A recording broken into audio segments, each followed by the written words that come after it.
Αθανασία σε όλα τα ανάπηρα. Τι, δεν με πιστεύεις? Για δες λίγο αυτό. Τα ανάπηρα πρέπει να γίνουν σαπούνι, ό,τι θέλω θα λέω. Στα αρχίδια μου κιόλας. Ευγονική εχθές, εκτέλεση εχθές. Βάρος της κοινωνίας στα ανάπηρα και για κάποιο λόγο. Ότι είναι άχρηστη στην κοινωνία. Δεν βοηθάνε πουθενά. Οπότε... Τον ακούσατε? Τον είδατε όλοι?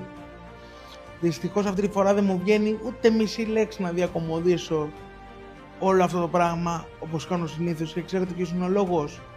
Ότι δεν πρέπει να το διακομωδήσω, γιατί τα πράγματα είναι πολύ επικίνδυνα. Κάποιος θα μου πει τώρα, Κώστα, δεν βλέπεις ότι είναι ψυχικά διαταραγμένος? Ναι, το βλέπω, και αυτό είναι που με τρομάζει.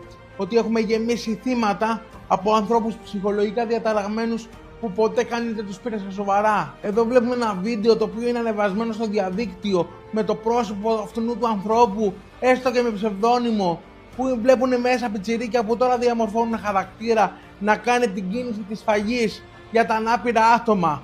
Επιτέλους θα επέμβει κάποιος από τους αρμόδιους φορείς, θα μας δείξετε ότι υπάρχετε επί της ουσίας. Δεν είναι δυνατόν, ζούμε στο 2025. Επιτέλους, αν είναι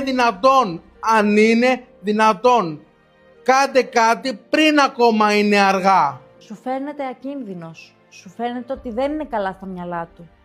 Αλλά να θυμάσαι, κανείς δεν είναι πιο επικίνδυνος από τον άνθρωπο που έχει χάσει τελείως το μυαλό του και κανείς δεν του βάζει φρένο.